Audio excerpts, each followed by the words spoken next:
Hello and welcome to another Raggy's Beers, Wines and Spirits review. Today, going to be reviewing a beer that I picked up in Home Bargains, and it's only cheap, something daft like 99 pence. Belgica. And obviously by that, it's a, you can get the hint, it's a Belgian beer. Belgian beer, 6% ABV. It says Belgica Beer Craft on the front. The beer culture in Belgium is on UNESCO's Intangible Cultural Heritage of Humanity list. Brewed and bottled in Belgium. 7130 Binch. Ingredients: malted barley, hops, yeast, spices, water, malt d'orge. I don't know what that bloody says. Oh, that's the other version. So, let's do a review. So I'm flitting between the shed and the house at the moment, or the beer room as I call it, simply because when it's warmer or milder, I'm coming down here, try and get rid of some of these beers, and then when it's bloody freezing, I'm up the arse and doing from the arse. And I'm ramping my beer reviews up to 2 a day now, just to get the sheer number of beer down. It's a good excuse, isn't it? That's my excuse, So, I think any more than 2 reviews, nobody will watch them. So, I can't be going to 3 reviews. People got much more better things to do than watch people yakking on about beers. So, little bit hazy, the pour. Gold coloured, white head, big white head. And yeah, only 99 pence from Home Bargains. I do love Home Bargains and B&M, especially when they have beers in that I've never had before. Because they'll have beers in that you just don't get anywhere else, for the most part anyway. And wines also, Yeah, slightly hazy. On the nose then.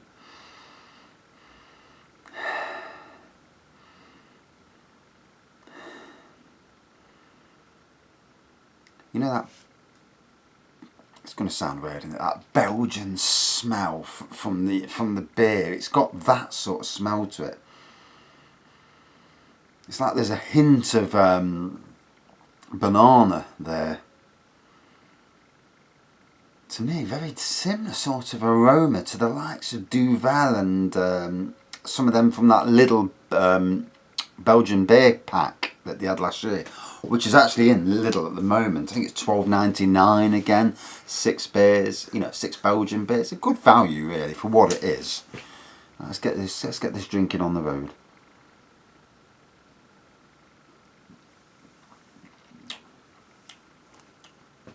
Yeah. I mean, I'm no expert when it comes to Belgian beers.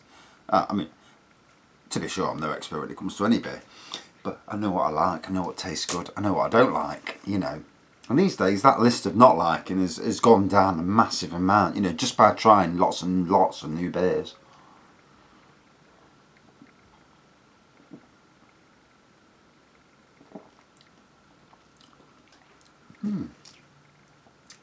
So not bad really. Let me see if I can bring some interesting information up about the company, because it's not a company that I've ever heard of, Belgica. So, Belgica craft beer. Right. See, for me it might be a massive company,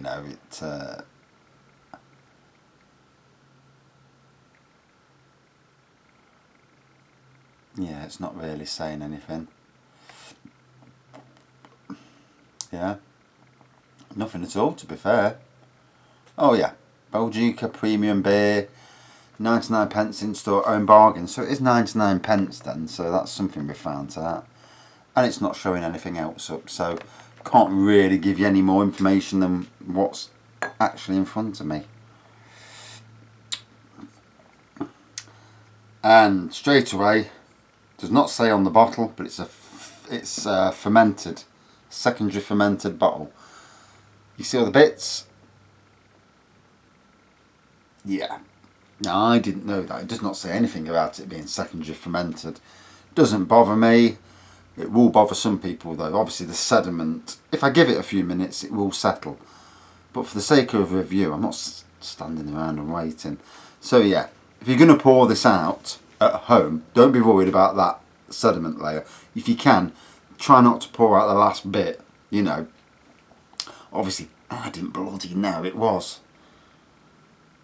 Now, I had a load of beers. Sainsbury's did a beer festival years ago. And at that time, I was buying beers like 1-0. And there was a stage when I had, under the stairs, a big bookcase, about 15 crates on the bookcase, under the kitchen cupboards, where the vats were this year. Let's not go down that road. It's already starting to clear now anyway, settling down. Yeah, under the cupboards I had, that was before this place was ever built, 300, at least 300 bottles of beer under all the cupboards. And I was dragging them out a bit at a time, you know, just to neck a few. And yeah, you drag them out and it was like that, you know. And I thought, shit, what's up with these bloody beers? Left them to settle, and in the end, there was nothing wrong with them. It was just that, you know, that sediment layer. So it's already started to clear, you know, not 100%, but it will. But for me, and I've got to get crack on.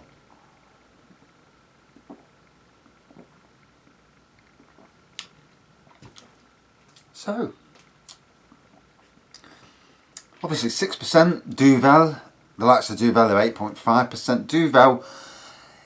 Duvel to me, although I hated it when I first drank it a few years ago. Now I'm not even drunk. I hated it when I drank it years ago. But now I can appreciate the complex flavours in that. It's like the King Goblin of the Belgian beer world, in my opinion. And this, yeah, it's actually not bad. 99p, you know, if you're a Belgian ale fan, I'd go down and get yourself a couple of bottles, you know, you'd be surprised. It's not bad at all.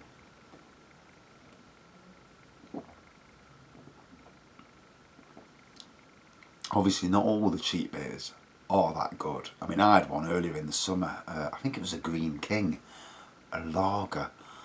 I can't remember the name of it, but it was bloody rancid. And Tesco's still sell it, I think, in 4-packs. And even in crates, and it's nasty. Was it Skinny Lager? It might have been Skinny. It might not have been. It might be something else.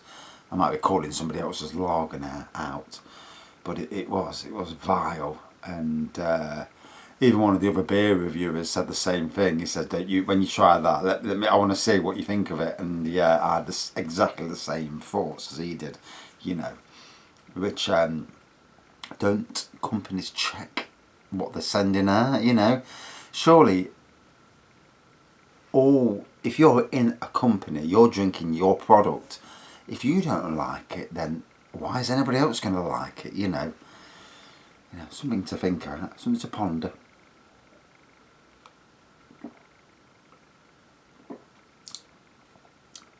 Yeah, I can just see the sediment layer now in the bottom.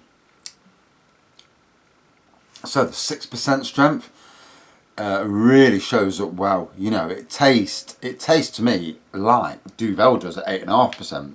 So really good strength to it. Obviously, because it is secondary fermented, it can get stronger. You know, it's not always. I mean, especially if it's gone out of date. I'm not sure what the date is on this. For best before NC bottle. Okay, let's see what the date is. See if it is actually out of date. Not that I give a monkeys about dates, to be fair. I dare say one or two of the beers in here will be going out of date soon. But like I say, some stage I will put a lid on beer buying just to clear the decks, you know. It might be that I'll go and get beer kits and wine kits, especially wine kits, you know, ready for next summer. I think I've had my fill of juice kits, you know, doing juice wine. But for a person on a budget, you know, doing juice wine, even the plum juice wine and the grapefruit, well, I'm not really keen on the grapefruit. But, it, you know, as a home brewer, you know, as someone on a budget, to make your own wine, 30 bottles of wine under a tenner, you know, and even less if you skimp on certain materials, and go a bit less on the actual juice. You know, it is a good way of making alcohol, you know, for cheap, you know. And if you're on a budget, and I know exactly how people on a budget feel. So, if you're going to do it minimalistic, on a tangent again, as I always do, you're going to go minimalistic. So, the very minimum for me, if you're going to do any brewing, is 4 litres of juice. Apple juice, orange juice, cherry.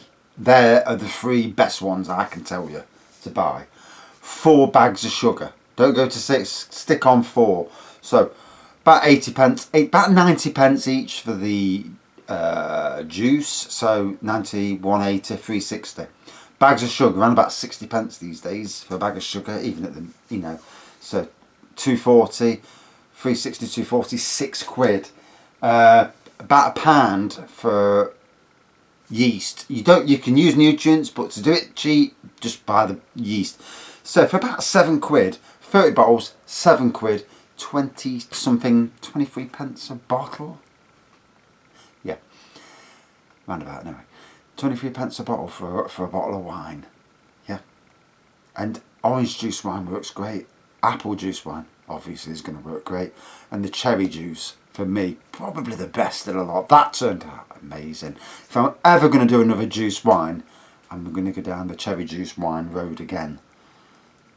But maybe do 6 cartons this time instead of 4. Back to the this beer then. So yeah, breaking it down. Golden pour, hazy golden pour. Watch out for the sediment layer right at the bottom.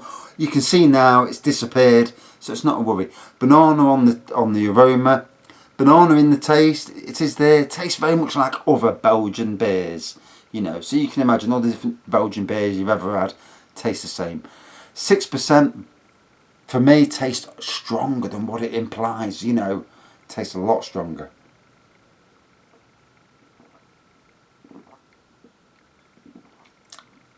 I think I'll miss out on that last bit. Out of 5 then. Get rid of that bloody stuff. Out of 5. For me, what a beer. That was actually really nice.